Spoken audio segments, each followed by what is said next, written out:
Ubu rero nibwo dutangiye amavuna, ibyabanje byari ukumenyana. Ndumva dutangiye ku masaha atari mabi nubwo atari meza cyane, ariko ndagerageza nihute kuko na nimugoroba dufite byinshi byo kuza kuganiraho. Ikibazo cy'urukundo niyo magambo tugiye kuganiraho. Bwira mugenzi wawe umusuhuze uti tugiye kwigana amagambo avuga ngo ikibazo cy'urukundo. Tugiye kwigana amagambo avuga ngo ikibazo cy'urukundo. Ndabona muhagije ubwo nanjye nabibwiye audience. Tugiye kwigana amagambo avuga ngo ikibazo cy'urukundo. Aya magambo ndifuza yuko dukurikirana na presentation ndazifite nzazibaha kugira ngo muzakomeze musome, ariko ndifuza ko twajyana kuko nifuza ko twihuta. Iyo dusomye mu Rwambere rw'Abatesalonike mu gice cya 5:23, Pawulo yerekanye ibintu bitatu biranga umuntu cyangwa se bigize umuntu. Ubwo yandikiraga Abatesalonike yababwiye yuko bari bakwiye kurindwa, ariko bakarindwa bo ubwabo, ariko impagarike y'umuntu ayigabanyamo ibice bitatu by'ingenzi cyane. Arangije aravuga ngo ikintu muri mwe gikwiriye kurindwa ni umwuka cyangwa se icyitwa spirit. Iyo turi kureba iki cyitwa umwuka kigize umuntu, tubona ko ari ibitekerezo, tuzarushaho kugenda tubisobanukirwa neza. Kandi aramubwira ikindi kintu cya kabiri, arangije aramubwira ngo ni ubugingo cyangwa se icyitwa soul. Iki cyitwa ubugingo, iyo dusomye mu Gutegeka kwa 2 mu gice cya 12:23, tubona Imana yarasobanuye yuko ari amaraso. Kuko yasobanuye yuko ibwira Abisirayeli iti ntimukaryane inyamaswa n'ubugingo bwayo, kuko ubugingo bw'inyamaswa buri mu maraso yazo. Arangije anavuga n'ikindi kintu cya gatatu gikwiriye kurindwa, aravuga ngo n'umubiri wanyu cyangwa se cyitwa body. Iki ngiki mubasha kureba, kigizwe n'inyama n'amagufwa ibi bice byose bigize umuntu mubasha kureba, iki ngiki nicyo cyiswe body. Arangije ngo ibyo byose rero bikwiriye kurindwa. Impamvu bikwiriye kurindwa ni iyihe? Ni ukubera yuko ibi bice by'ubwabyo byose bikorera hamwe. Nyamara ntabwo ibi bice bindi byo hasi bibiri bishobora gukora. Iki gice cyiswe iki gice turi kureba ahangaha aricyo cya mbere cyiswe spirit cyangwa umwuka cyangwa intekerezo, atari cyo cyabanje gutanga komande. Kubera iki? Kubera yuko ibitekerezo ntabwo bigaragara. Yego, ibitekerezo rero kuba bitagaragara, iki gice cy'umubiri cyifashisha ibi bice bindi bibiri bisigaye kugira ngo kigaragaze ibyacyo. Yego, cyangwa se kugira ngo kigaragaze ibikorwa byacyo, cyifashisha ibi bice bindi bibiri bisigaye kugira ngo kibashe kugaragaza imimerere yacyo n'ibyo cyifuza. Kandi iki gice nicyo kibasha kuyobora ibindi bice byose bisigaye.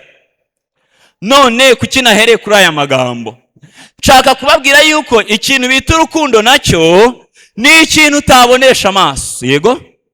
Yego, urukundo ni ikintu udashobora kubonesha amaso. Bivuze ngo nacyo kigomba kwifashisha ikindi kintu kugira ngo kigaragare. Yego se, niba urukundo ari ikintu utabonesha amaso, rukeneye kwifashisha ibindi bintu kugira ngo rugaragare. Kandi icyigisho turi kwiga hano kiravuga ngo ikibazo cy'iki? None ubundi ni ibiki biranga urukundo? Bibiliya yaduhaye ibintu byinshi biranga urukundo. Urukundo twabonye yuko ni ikintu utabonesha amaso, ni amarangamutima umuntu adashobora kubonesha amaso, ahubwo yifashisha ibintu runaka kugira ngo ayo marangamutima abashe kugaragara. Muri Yohana mu gice cyaho cya 3:16 batweretse kimwe mu ngingo yari tweretse yuko mu marangamutima y'Imana hari mu rukundo. Amen. Ntabwo Imana yari kuza ngo ivuge ngo ni ukuri rwose nkunda abantu, nta cyari kubitwerekana kimwe, ahubwo icyatweretse yuko Imana ifite urukundo muri yo ni uko yatanze umwana wayo. Nta kindi kintu gishobora kwerekana urukundo kitari ugutanga. Amen. Imana nayo ubwayo ishatse kwereka abantu yuko ibakunda, yabyerekanye binyuze mu kintu yakoze, iratanga. Iki cyitwa gutanga nicyo cyatweretse ko Imana idukunda. Nta kindi kintu cyera kirabura cyashoboraga kutwereka ko Imana idukunda usibye yuko twabibonye binyuze mu ijambo gutanga. Amen. Iki Imana irabizi neza yuko ari cyo ishobora guhishurira mu rukundo rwayo. Yesu Kristo nawe hari ikintu yadusabye mu Rwambere rwa Yohana mu gice cya 3:16. Hari amagambo avuga ngo iki ni cyo kitumenyesha urukundo icyo ari cyo. Bagiye kuturangira urukundo icyo ari cyo. Amen. Barangiye batubwira ngo iki ni cyo kitumenyesha urukundo icyo ari cyo, nuko Yesu yatanze ubugingo bwe. Ngiki cyatumenyesheje urukundo icyo ari cyo. Turi hamwe? Iyo Yesu ataza gutanga ubugingo bwe, nta cyari kutwereka yuko akunda inyoko muntu mu mutima we, kuko ntitwari kubisomamo. Urukundo ni ikintu utabonesha amaso kugeza igihe ubonye igikorwa cyaturutse mu rukundo, nicyo kitwereka urukundo icyo ari cyo. Turi hamwe ariko? Yego, Imana ishimwe. Bityo rero ntago ari cyo gusa tubwirwa. Muri Yeremiya mu gice cya 31 Imana yongeye kuvuga ko idukunda, kandi itadukunda ari uko turi beza. Irangira no ngo nabuze umunzani ushobora gupima urukundo mbakunda.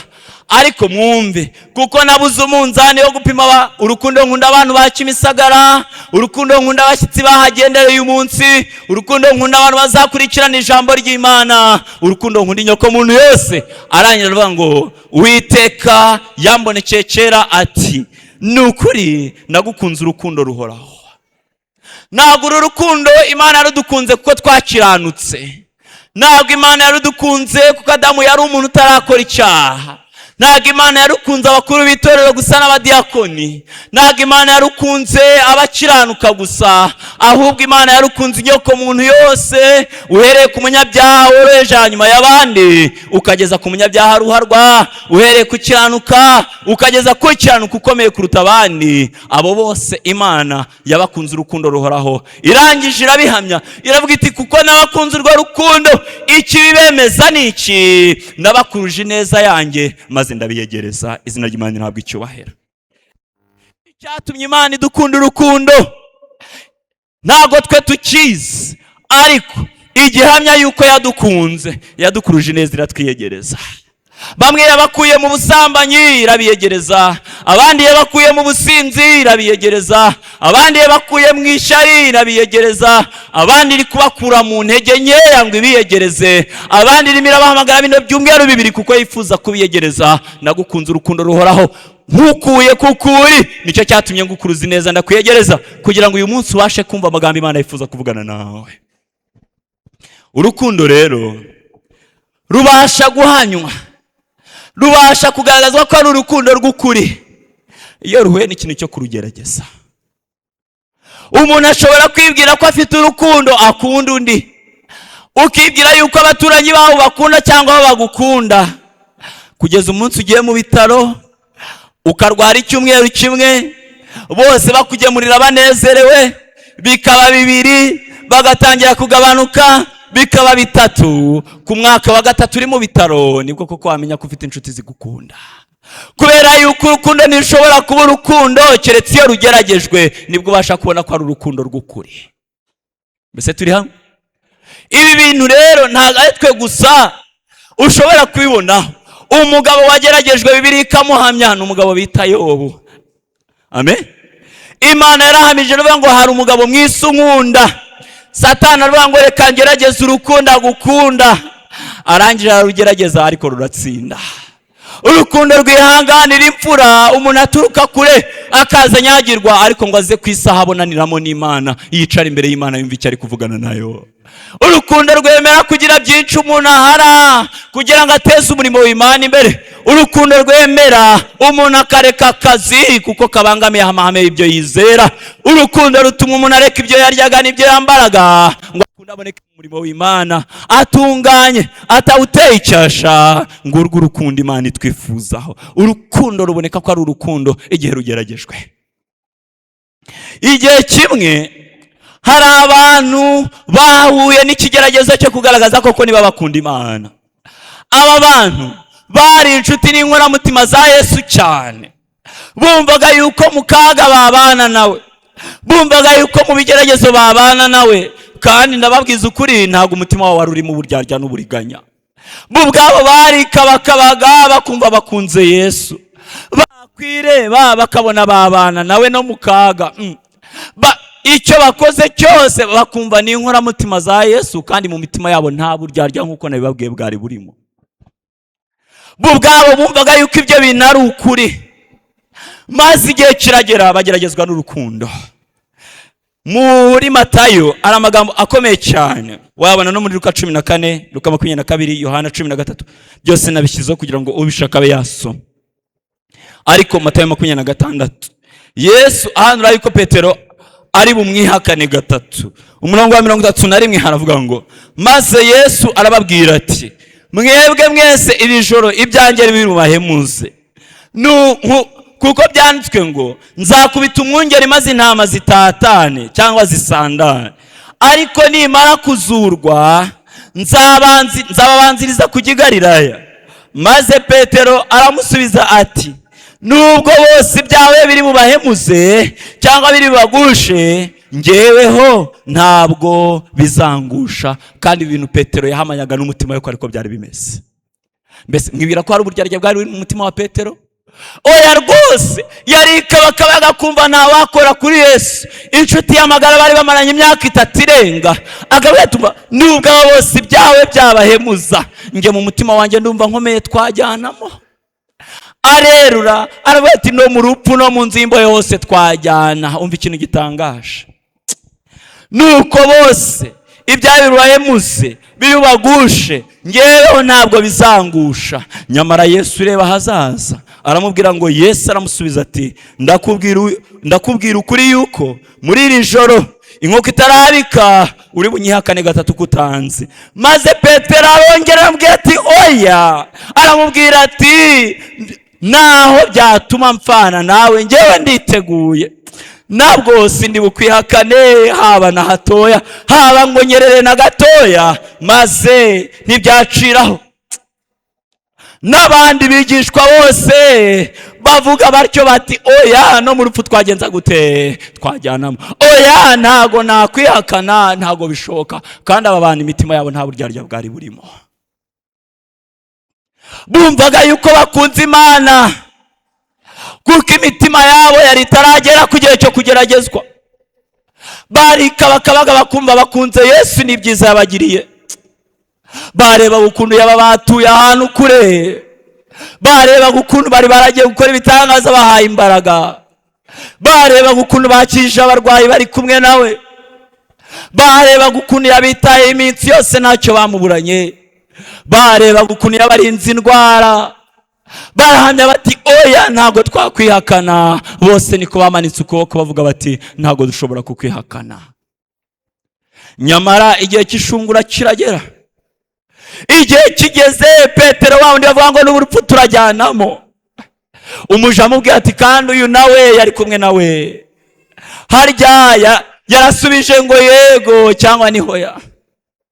Ariko uyu muja yendaga kumushyira mu nzu y'imbohe, ariko uyu muja yendaga kumuca umutwe, ariko uyu muja yendaga kumugira ate.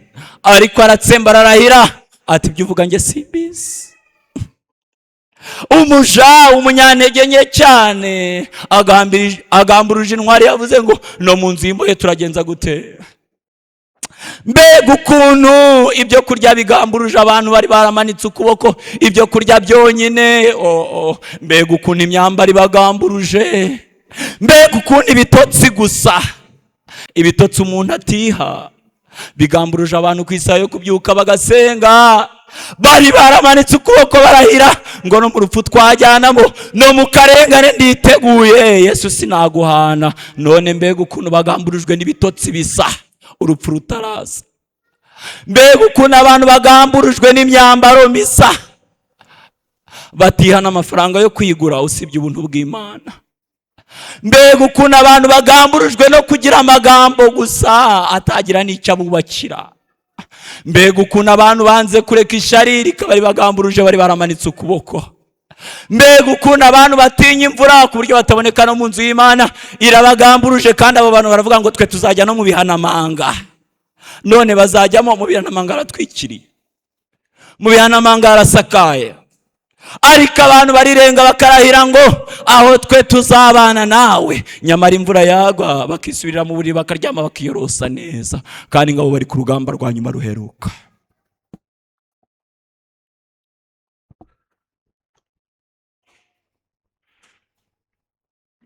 Murambabarira, kimwe mu bintu byananiye kumaintaininga ijwi pe, nkoresha ijwi riranguruye cyane. Ndi gusaba Imana, ntacyo twayisabye ngo ikitwime, izampa kujya nkoreshejwe ku buryo ritazamuka cyane, nanjye binyorohereze. Ndabizi izabikora ku isaha yayo itari isaha yanjye, ibyo izabona bikwiriye izabikora, ndabizi neza. Twikomereze. Abantu benshi bagamburujwe n'ibyo bintu. Mbega ukuntu abantu benshi bagamburujwe n'ikiro bibaho amagarama 3, ariko amagarama 3 yazagwira ryari? Mbega ukuntu abantu bagamburujwe no gushyushya inkuru z'abaturanyi babo, kandi bakabaye bamamaza inkuru nziza. None baramamaza inkuru y'umukobwa bateye inda, baramamaza ukuntu kwa runaka byagenze, baramamaza ukuntu runaka umugabo yamunaniye, baramamaza ukuntu runaka urugo rwamunaniye, baramamaza ukuntu runaka yatinze gushaka. Ngibyo biri mu bantu bikwiragira, kandi abo ngabo ngo nibo bashyizwe ngo bamamaza inkuru yo kuza kwa Yesu. Ibyo bigize agakiza, ibyo bigize inkuru nziza. Nyamara umuntu akirenga akarahira, agakubita uniforme ya Master Guide akayinigiriza, ukamubona aririmba mu rusengero araturisha, nyamara hanze biracika. Uyu muntu nawe ngo akunze Imana kandi ari kujya mu ijuru. Urukundo rurimo ruranyeganyeza abantu benshi bibwiraga yuko bayobotse Imana. Petero yabaye umwe wo kunyeganyega, kandi yibwiraga yuko akunze Imana. Intumwa zabaye izo kunyeganyega, kandi bibwiraga yuko bakunze Yesu, baragamburura mu gihe bari bageragejwe. Uyu munsi abantu benshi bibwiraga ko bakunze Imana, muri kugenda mugamburura, kandi mugamburujwe n'ibintu bitakabagamburuje, kubera yuko mwaribeshye mwibwira ko mukunda Imana nyamara mutayikunda. Migani mbabare ni Yeremiya. Ahantu hari Yeremiya 17:9 no 10. Ntago ari Imigani. Murandika Yeremiya, nimba document ndaza kubikosora. Umutima w'umuntu urusha ibintu byose kugenza gute? Abantu bibeshya ko bakunda Imana, ariko ikintu kibashuka ni kimwe, umutima wabo urabashuka. Umutima w'umuntu urusha ibintu byose gushukana, kandi ufite indwara ntiwizera gukira. Nicyo kibi cy'umutima. Ku mugoroba turaza gusesengurira isomo neza. Ni n'ubundi ushobora kumenya uko umutima wawe umeze. Umutima w'umuntu urusha ibintu byose gushukana, ufite indwara nta nubwo wizera kuyikira, na nyiri umutima ntago yabasha kurondora ngo umenye. Burya nicyo gituma wibeshya kukunda Imana, nuko umutima wawe utawuzi. Uwiteka ararenga akavuga ngo njyewe Uwiteka ningirondora umutima nkawumenya. Amen. Yesu niwe waruzi umutima wa Petero n'izindi ntumwa, arangira arabwira ati Petero, we kuko nzi umutima wawe ntago unkunda, mu minota mike uranyihakana. Burya iyo wirengura ahangaha Imana ibigwanyira ngo njyewe nzi umutima wawe, ndawusobanukiwe, wowe ntago uzi umutima wawe. Ubwo ugenda wibwira yuko wizi neza, ntago wisobanukiwe. Ubwo ugenda wibwira yuko uzi umutima wawe, ntawuzi. Uwiteka wenyine ni urondora umutima akawumenya, yarangiza akitura umuntu ibikwiriye, ibyo biva mu mirimo ye uko biri. Uyu munsi yabaga abantu twajyaga kumenya imitima yacu, imitego myinshi ntago twakayiguyemo, ariko ingorane dufite ntago tuzi imitima yacu. Wibwira yuko ukunda Imana wibeshya. Umva, Yesu yarazi neza ko abantu bazibeshya ko bamukunda, arangira ashyiraho igipimo. Aravuga ati utazanibeshya ngo urankunda, reka ngushyireho indorerwamo yo kwireberamo. Nuyireberamo uzamenya kuko niba unkunda cyangwa utankunda. Arangira aravuga ngo Yohana 12:15 bari dusomeye isomo ry'urufunguzo, ni mu nkunda muzitondera amategeko yanjye. Ngiki gipimo. None urayitondera? Ubasha kuyumvira bigakunda? Ngiki gipimo Yesu yashyizeho. Kandi niba utabasha kuyitondera ngo ubibashe, menya yuko ufite ikibazo cy'urukundo muri wowe. Hako turi hamwe bavandi. Niba uyu munsi utabasha kwitondera aya mategeko ngo bikunde, na uri mu kibazo gikomeye cyane nk'icyo Petero yari arimo. Wibeshya gukunda Imana kandi utayikunda. Icyangombwa gikenewe kugira ngo wumvire amategeko ni urukundo. Uyu munsi niba byarakunaniye, nawe uragwa mu cyaha cyo kumva kukunda Imana, kandi nibyo ubyiyumvamo, ariko umutima wawe urakubeshya. Kuko umutima wawe nawe ubwawe ntuwuzi, Uwiteka wenyine ni uwuzi. Mu gitabo kimwe bita Knowing Jesus is Everything, cyanditswe n'umupasitoro bita Alejandro Bellon, n'umupasitoro w'itorero ry'Abadiventisi umunsi wa karindwi, yabayeho mu mwaka w'800 na gutyo na 90. Muri icyo gitabo banditsemo igitekerezo kimwe, ng'igihe kimwe Pastor Beron ari kwigisha, umugore w'imyaka 60 yaramusanze, arangije amubwira ibintu bikurikira. Rimwe umudamu usheshe akanguhe yaransanze, nuko arambaza ati, Pastor, hashize imyaka 60 nshatse. Imyaka 60 nshatse. Ubishaka wabaza umugabo wanjye, nabayeho ndi umugore mwiza pe, ariko umuntu kubwira ngo nje sinitanga ubuhamya, ahubwo baza umugabo wanjye tumaranye imyaka 60 nshatse, kandi namubereye umugore w'indahemuka, nawe mubaze. Uyu muntu yarabeshyaga. Yesu ashimwe. Yego, uyu mugore ntago yabeshyaga, ntago yitangaga ubuhamya. Na pasiteri koko yajya kubaza umugore we, yari gusanga koko uyu mugore atarabeshyaga, yarubashye umugabo we.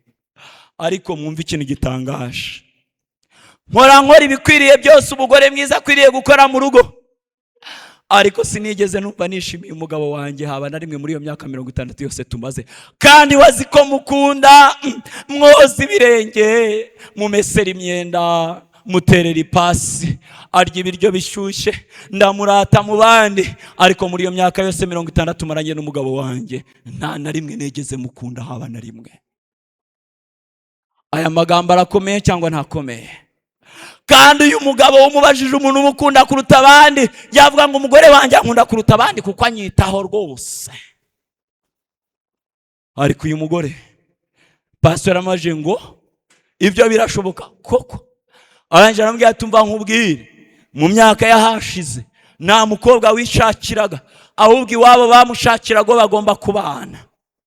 Igihe kimwe ngize imyaka runaka, papa yaraje arambwira ngo witegure mu mezi 2 turagushingira ku musore uvuka ku mugabo w'inshuti yacu. Igihe kiragera bankingira umuntu ntahisemo, kuko naje mu rugo, bityo nanga gusenya, mubera umukobwa w'imfura, mba umugore mwiza. Imyaka 60 tuyimaranye, ntarigeze mukunda haba na rimwe, haba na gatoya. Ikibazo cyiki? Baravuze sinigeze mukunda na gato, ariko narashingiwe kuko ngomba kubaha ababyeyi ubuzima bwanjye bwose. Nabaye umugore mwiza mu rugo, ariko sinigeze nishima na rimwe kubera yuko ntegeze nkunda umugabo wanjye. Aha batubwiye amagambo ukwiriye kwitaho. Ese birashoboka ko twabana ubuzima bwishimye kandi tubana n'umuntu tudakunda? Birashoboka buriya? Ntago mbona turi kumwe. Birashoboka ko wabana n'umuntu udakunda kandi ukabaho wishimye? Birashoboka ko twagereranya umubatizo n'umuhango w'ubukwe wo gushyingiranwa na Yesu? Abakristo benshi bashobora kuvuga bati, mwami ndi mu itorero, narabatijwe mu myaka 10 cyangwa 15 ishize itambutse. Muri iyo myaka yose nabayeho ndi umukristo mwiza, wubahiriza amategeko, buri kimwe cyose itorero risaba, nyamara sinigeze nishima na gato ndi mu nzu y'Imana. Abantu benshi nuko bameze. Umugeraho uti, nyamuna tujye mu itsinda, tige narigiriyemo ariko undi ntikinahagije. Umugeraho uti, igikigisho cy'ishuri ry'isabato, bahora babyuriza, sindabona byakatutse na rimwe. Umugeraho uti, amaturo y'iteraniro rikuru, ariko igihe bayakoreye n'ubundi kwahora bera habi. Umugeraho uti, inyubako, ariko nituyisengeramo ikibazo ni ikihe? Umugeraho uti, nyamuneka mugaruke nimugoroba, umuruho ntibawuze, tukeneye kuryama tukaruhuka. Byose abishakira impamvu, kubera yuko kuva yaje ari iwabo bamuraritse, nyina na se baturakuze, gera igihe nawe ubatizwe, yumvira ababyeyi arabatizwa, nuko araza aricara. Iminsi yose amaze mu itorero ntiyegeza akunda Imana.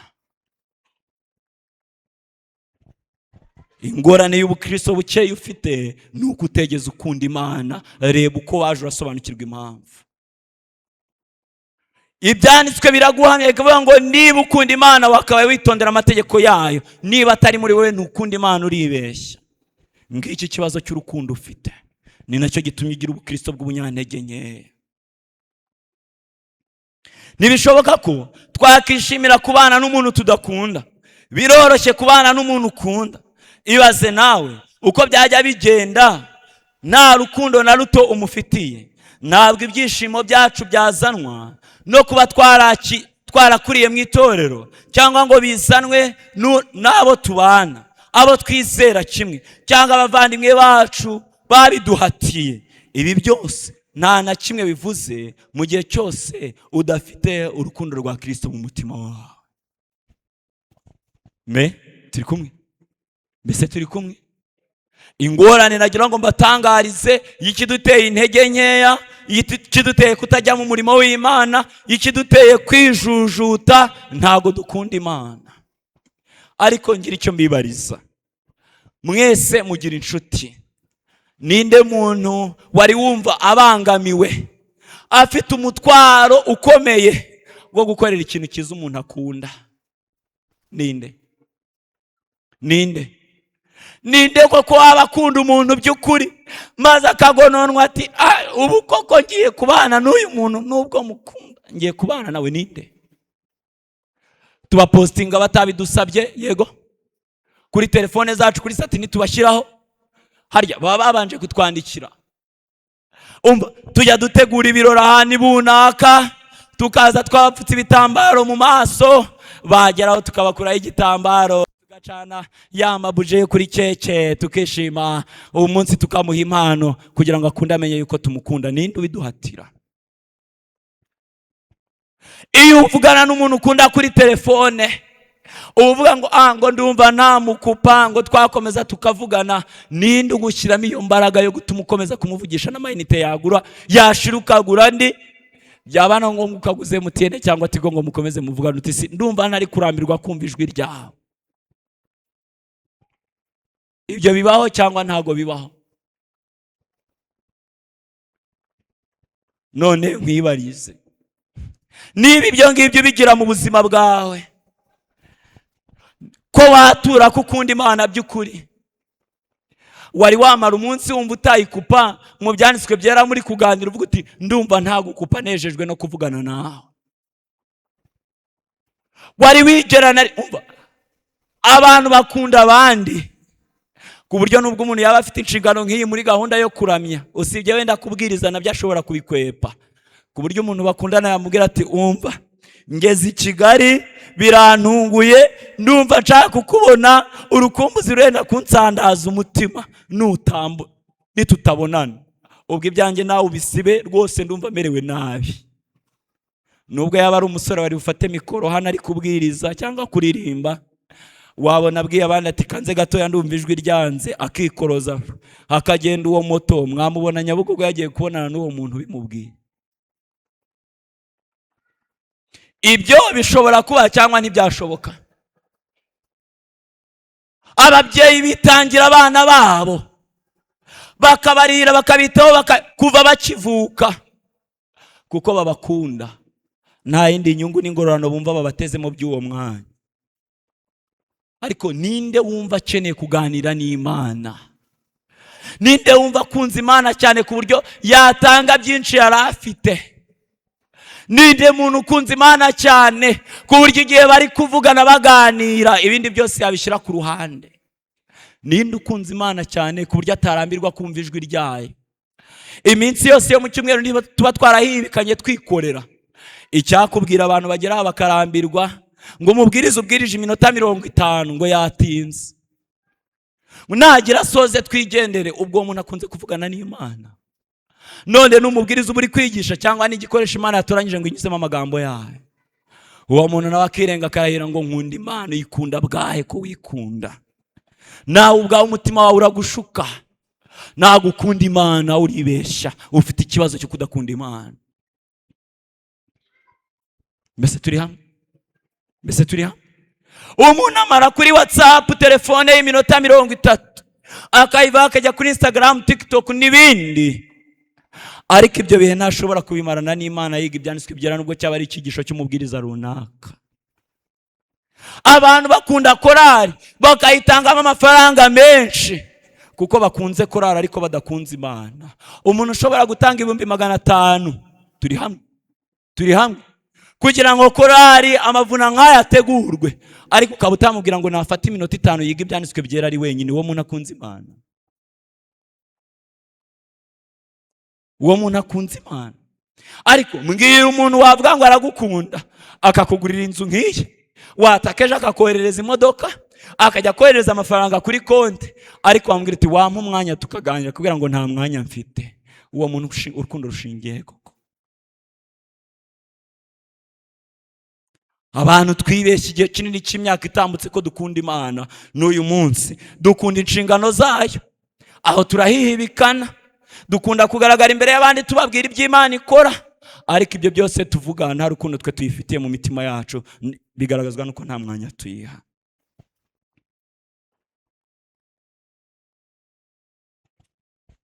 Iyo umuntu akunda undi ashishikarira kumenya ibyo akunda, yumva bavuze ngo uriya muntu akunda ibi, ibyo bintu abishyira mu bikorwa. Njya numva ngo abantu ba kera iyo bajyaga kurambagiza habagaho umuranga w'umuryango yabanza kumenya umuryango bagiye gushakamo ibyo bakunda, cyangwa ugiye kubashakamo ibyo bakunda, maze bakagira igihe bicaza umukobwa bari kumuhanura ngo agiye kugenda, bakamubwira ati twamenye ko umuryango w'ibunaka ukunda kurya mu gitondo, ubwo urajya uzinduka. Twamenye yuko badakunda imboga z'imbwija, ujye ubamenyera isogi. Twamenye yuko badakunda icyo kunywa kitagira ibivuzo, ujye ubirundamo. Byose bakabimusobanurira, umukobwa akava iwabo azi umuryango agiye gushakamo ko azakora ibyo bintu byose umuryango uri kumusaba. Abantu ntibabasha gushishikarira ibyo abandi bakunda ngo babanezeze. Ninde wegeze gushishikarira icyo Imana ikunda ngo ayinezeze? Ninde wegeze arara ijoro adasinziriye avuga ngo nshaka kumenya icyo Imana ikunda ngo ngikore? Nyamara wamara ijoro ryose urimo urareba ngo uburyo umuntu yafata umugabo neza cyangwa umugore neza, cyangwa uburyo umuntu yakunda umukobwa akamwemera atamuhakaniye. Abefeso 5:10, mushakashaka uko mwamenya ibyo Umwami ashima. Ngiki cy'Imana irimo iradusaba. Niba ubasha gushishikara ngo ubone icyo abantu bakunda, shishikara ushaka icyo Umwami ashima. Amen. Dukeneye gushishikara tukamenya icyo Umwami ashima niba tumukunda. Niba utajya ushishikazwa no kumenya icyo Imana ishaka, ntabwo ukunda Imana, reka kwibeshya. Yego rwose mu rusengero urazi n'umutima wawe ukubwira ko ukunda Imana, ariko uragushuka. Ukeneye kugira urukundo rw'ukuri mu mutima wawe. Abenshi bavuga ko bari mu ruhande rw'Uwiteka ariko batarurimo.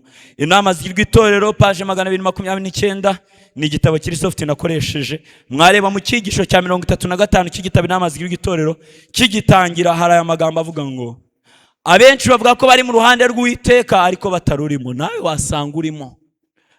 Umuja w'Imana yabonye ko abantu benshi batura ko bari mu ruhande rw'Imana batarurimo. Batura yuko bategereje kugaruka kwa Yesu batabitegereje. Batura ko bakunda Imana batayikunda, batarigeze bayimenyesha n'umutima wabo. Maze akavuga ngo imbaraga y'imirimo yabo yose iri mu ruhande rwa Satani, ariko bakatura ko bakunda Imana. Ubwo babona ibyifuzo byabo byose biri mu by'isi, bumva indirimbo z'isi, bacuruza nk'uko ab'isi bacuruza, bashaka akazi nk'uko ab'isi bagashaka, baririmba nk'uko ab'isi baririmba, bacuranga nk'uko ab'isi bacuranga, usibye ko bashyiramo amagambo y'Imana gusa. Umva, babwiriza nk'uko ab'isi bakora inshingano zabo, bategura nk'uko ab'isi bategura, barya nk'uko ab'isi barya, nk'uko ab'isi bambara, nubwo bahwihisa temperance, usibye ku munwa gusa, ntago bayimenyesheje umutima wabo, ntacyo yigeze bahinduraho. Icyo babereyeho ni ugutukisha izina ry'Imana gusa, ariko agakiza k'imitima yabo no kwiyegurira Imana karabuze. Maze baravuga ngo imigambi yabo yose iterambere ry'ibyo bashaka ryibereye mu isi, mu gihe bo bari kuvuga yuko bajya mu ijuru. Maze baravuga ngo buri wese kugira ngo abimenye niyisuzume. Evaluation. Ikorera irisuzuma nawe urirebe n'umutima wawe. Tugiye guhera ku cyambere. Ahari uramenya niba uri mu ruhande rw'Uwiteka umukunda cyangwa umubeshya. Barangije barakubaza ngo tuzagaragarisha iki nyiri uruhande turi mu wariwe. Bavuga aya magambo baravuga ngo ninde ubundi utegeka umutima wawe? Ubona ari nde utegeka umutima wawe? Iyo uvuga, iyo uganira, ibyifuzo ugira, ubona ari nde utegeka umutima wawe? Mujye mwitonda, kenshi Bibiliya ivuze umutima ibivuga intekerezo. Mbese turi hamwe? Ninde ubundi mastering ibitekerezo byawe? Ninde uyobora? Ninde mutware w'ibitekerezo byawe? Ubundi utekereza iki? Ibyo utekereza byerekeye kuri nde? Kabiri, tuzagaragarisha iki nyiri uruhande turi mu wariwe? Ninde utegeka ibitekerezo byawe? Ninde utegeka umutima wawe? Mu yandi magambo, ibitekerezo byawe ubundi bibana nande? Abantu bagusuye wowe ubona ari ibiki bikunda kuba mu bitekerezo byawe? Ubu bundi bwo bya kano kanya ni ibiki biri mu bitekerezo byawe? Abantu iyo bagusuye baganiriza iki? Yesu yaravuze ngo ibyuzuye mu bitekerezo n'ibyakanwa kagenza gute? None ni ibiki biba mu bitekerezo byawe? Ukunda kuganira ibyerekeye kuri nde? Ubona abantu mu bana bakunda kukubariza abayahe makuru? Ubona iyo abantu bagiye impaka ninde baza kubaza bamuzi nka gacampaka wabo?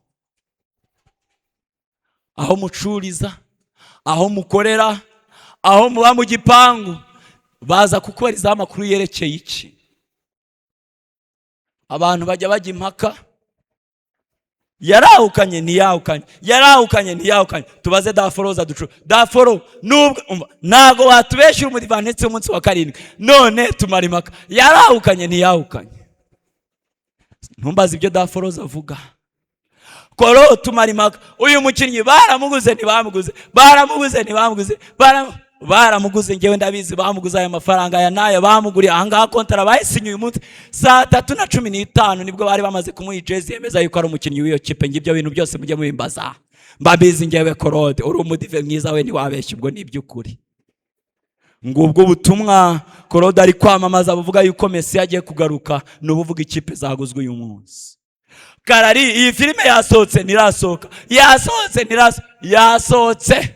Basohoye seri ya 3 ifite ama episode 32, iya nyuma yageze hanze saa 6. Nge nabyireberaga n'iya mbere namaze kuyireba. Jya umbaza amakuru. Ngaya makuru Kararisa afite, kandi Kararisa ari kujya mu ijuru. Ubwo akunze Imana cyangwa akunze ibindi?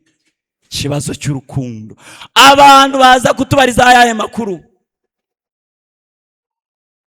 Baza kutubariza ayahe makuru abantu?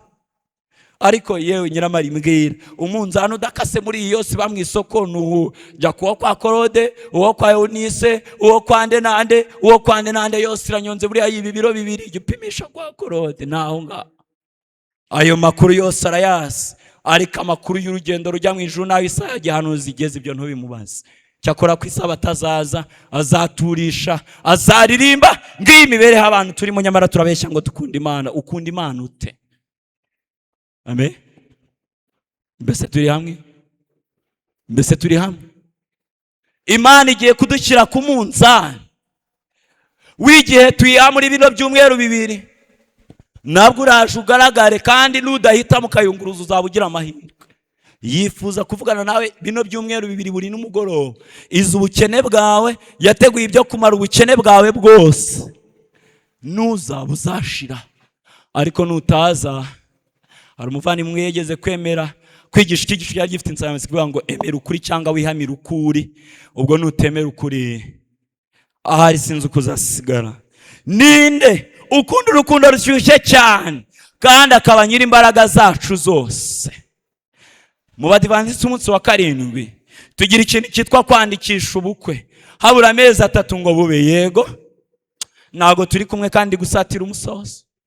Yego, maze umusore abo basigaye basora icyitwa save the date. bika iyo tariki kubera yuko ndifuza yuko tuzayibanamo. Maze umunsi yasohotse bajya bashyira icyitwa countdown, kubara iminsi isigaye umanuka, iminsi 50, iminsi 30, iminsi 20, iminsi 9, yego iminsi 7. hahandi tubaranga. Ubu mubona bafatanye agatoki kandi bazi imbere hano ngo mubarange, maze barangiza agashyira kuri state ku gafoto babafotoye bari hano imbere ngo sinjye uzarota umunsi ugera ngo urwo rukundo rushyushye. Turi hamwe none. Ninde urukundo rushyushye wowe? Ninde uhora kuri state zawe, kuri status zawe hozaho iki? Memu ngo zisekeje, bintu bidafite pfo na rugu. Nyamara uwo muntu arabeshya ngo akunda Imana, ari kwiteguza kugira ngo abantu bazajye mu ijuru. Ijuru ryande wowe ubwundi urisobanukiwe? Ngiye kimwe muri cya gitabo nababwiraga cyitwa Knowing Jesus is Everything, cyanditswe na Alejandro Beroni, mu cyigisho cyaho cya 7 cyitwa Mbese gukiranuka birashoboka, bavuze amagambo akomeye. Barangiza baravuga ngo umugore yajyanye n'umugabo kugura inkweto mu isoko. Amaze kujyana n'umugabo we kugura inkweto mu isoko, umugore akunda imiguru 2 y'inkweto. Arangije abwira umugabo ati, mugabo mwiza, ko nkunze izi nkweto 2 wamitiyemo rumwe.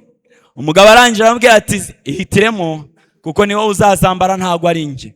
Umugore arangije ngo amureba mu maso aramwenyura, arambwira ati, oya sinabikora mugabo mwiza, kubera yuko nifuza yuko nakambara inkweto zikunejeje. Turi hamwe? Ndifuza yuko ninjya nambara inkweto ujya wibuka ko ari wowe wazimitiyemo, maze ukamwenyura ukavuga ati, izi nkweto ninjya nazitiyemo umugore wanjye. Maze ngo umugabo aramureba, azirebye zose ko ari nziza, maze azigura zose. Aravuga ati, mugore mwiza ujye uberwa, kuko ninzajya nkubona nzajya mbona ko wambaye ukanezeza, kuko yamukundaga. Aha baratubwiye dukeneye kubana na Yesu, tukomatana nawe cyane, ngo kugeza igihe tujya kugura umwenda, twangiza tukawuhindukiza tukamubwira ngo Yesu, none ipantaro ni nziza, urabona izakunezeza ni nyambara cyangwa nyihorere? Izi nkweto zirakunejeje nzigure? Yesu kutansubiza, waravuze ngo ningera mu mayira 2 nzumva ijwi rimbwira ngo, ubwo ni muri Yesaya 35, iyi niyo nzira bari unyura, iyi niyo nzira bari unyura. Wasezeranye n'amagambo akomeye, urambwira ngo ijisho ryawe risangumaho, uzanyereka inzira nkwiriye kunyuramo. Muri aya mahitamo y'ibintu 2 mpa mahitamo nkwiriye gukora, kuko nshaka kunezeza. None ko ngiye mu isoko guhaha ibyo kurya, nguri ibi cyangwa ngure biriya, kubera yuko wavuze ngo nkwiriye gukorera byose kuguhimbaza no kukunezeza. Sinifuza kurya ibyo kurya byangiza umubiri wanjye, none ibi byo kurya mba ari ibyo ndya. Ntabwo nifuza gusokoza ibitakunejeje, nsokoze mbyerekeje iburyo, ibumoso, inyuma, mbihagarike mbigenze nte. Wifuza ko nasokoza ne ngo nkunezeze? Ngibi ibintu bimwe biranga urukundo dukunda Imana aho rwaba ruhagaze. Bavuze aya magambo akomeye cyane, baravuga ngo nuko neza isano dufitanye na Kristo igomba kumera. Tugomba kumukunda kugeza aho abaye ukuri kuri twebwe, kugeza aho dushobora kumureba maze tukamubaza tuti, ese iki uragikunda? Nezezwa cyane no kuzajya nambara umwenda wampitiyemo, kuko ngukunda. Kugendana n'Imana n'ukwigira nyambere mu buzima bwacu bwa buri munsi. Amen, amen. Umva ntago turi kumwe, abavuga amen. Kugendana n'Imana n'ukwigira nyambere, ukabanza kuyihinda ya bukuru, ngo hitamo icyo hitamo nanjye nicyo ndi buhitemo. Maze baravuga ngo si ukuyisaba inama mbere yuko ufata umwanzuro, mumbabarire, n'ukuyisaba inama mbere yuko ufata umwanzuro, mbere yuko turambagiza, mbere yuko tujya muri gahunda zacu. Mbese muri make, mbere yuko twagira ikintu icyo ari cyo cyose dukora, dukwiriye kubanza kubaza Imana, twarangiza tukayigisha inama. Paulo, iri ni somo risoza, iri somo niryo risoza. Mbazaniye inkuru nziza yuko iri somo ari ryo risoza. Pawulo yandikira Abagalatiya mu gice cyaho cya 2:20 yavuze amagambo akomeye cyane aravuga ngo nabambanywe na Kristo ariko ndiho, nyamara si njyewe uriho ahubwo ni Kristo uriho muri njyewe. Y'uyu murongo niyo nifuza gutindaho cyane. Arangije aravuga ngo ibyo nkora byose nkiriho mu mubiri, amen, ibyo nkora byose nkiriho mu mubiri bikoreshwa no kwizera umwana w'Imana wankunze, yarangiza akagenza ate akanyitangira. Umva, iyo ndi kurya muri uyu mubiri, iyo ndi kugenda muri uyu mubiri, niyo ngiye gusuhuza umuntu, muri uyu mubiri niyo ngiye kugura imyambaro, muri uyu mubiri niyo ngiye kuramutsa, muri uyu mubiri niyo ngiye kugira icyo ngura, muri uyu mubiri niyo ngiye gutanga ibyo gufasha umurimo w'Imana, muri uyu mubiri niyo ngiye ku rusengero. Mbanza kubaza ngo mbese ibi nibyo ukunda kugira ngo mbare ibyo nkora? Pawulo aravuga ngo niyo ngiye kuvugisha umuntu kuri telefone, niyo ngiye kumwitaba, niyo ngiye kumusubiza mbajije, mbasha kubanza kureba ngo yes nkoresha kugira ngo mbone icyo mvuga. Ibyo nkora byose nyine mu mubiri bikoreshwa no kwizera umwana w'Imana wankunze akanyitangira, no kuza mu materaniro bikoreshwa no kwizera umwana w'Imana wankunze akanyitangira. Pawulo yari amaze gusobanukirwa urukundo rwuzuye. Gihe kimwe Yesu amaze kuzuka, yongeye guhamagara Petero amubaza ibibazo ubugera gatatu. Arangije amaze, Petero urusha abakunkunda? Petero ko kurankunda? Petero ngo byose yabishubije avuga ati ndagukunda. Ageze ku cya gatatu aravuga ngo mwami, noneho ubu ngubu nge ntashobora kuba nasobanukiwe niba nanagukunda, ariko wowe uzi ko ngukunda. Gera ku rwego Imana iguhamya, gera ku rwego amahitamo yawe y'urukundo ukunda Imana uyarekera Imana, uvuga ngo ni wowe ubizi niba ngukunda cyangwa ntagukunda. Ariko nimba ntanagukunda, mu mutima wo kugukunda kuko ni wowe soko y'urukundo. Mu ndangagaciro Imana idusaba kugira mu mpano z'umwuka n'urukundo rurimo, kandi yifuza yuko Imana tuyikunda nta buryarya. Imana iduhana umugisha mu izina rya Yesu. Mbese muri iri teraniro ryiza, n'abateranye ku ikoranabuhanga nibashaka babyandike muri comment, hari ababibona. Haba hari umuntu wumva yarabesha Imana ngo ndayikunda, ubwe akumva hari icyo arejwe n'Imana mu mutima we muri uyu mwanya, yarangiza akabwira Imana ati nibwiraga ko ngukunda nka Petero n'izindi ntumwa, numvaga mu mutima wanjye rwose hari mu rukundo, ariko uyu munsi ndushyize ku munzani nsanga naribeshyaga ntagukunda. Tugiye kuba turi kuririmba indirimbo isoza, nabaze kunkundira tambuke maze twiragize Imana, tumusabire kugira ngo Imana iduhe urukundo rwo kuyikunda. Niba hari ugira intege nke zo kuza kuko yumva haratabikiranutseho, asaba Imana imbaraga. Niyumva atarazigwiza, sengera aho ari, ariko nibugambiriye kwiyegurira Imana ntugume wicaye, ugira icyo ukora cyatuma uboneka imbere y'Imana, kuko niyo yifuje yuko uyiyegurira muri uyu munsi. Irifuza yuko iguha umutima wo kuyikunda, kubera ko izi ko muri wowe nta mbaraga zo kuyikunda zirimo. Atambuke babaririmbyi mutere ya ndirimbo, maze abana b'Imana bashaka kwiyegurira batambuke biyegurira Imana, kuko yo ubwayo niyo iri kubahamagara, ntabwo ari nge niyo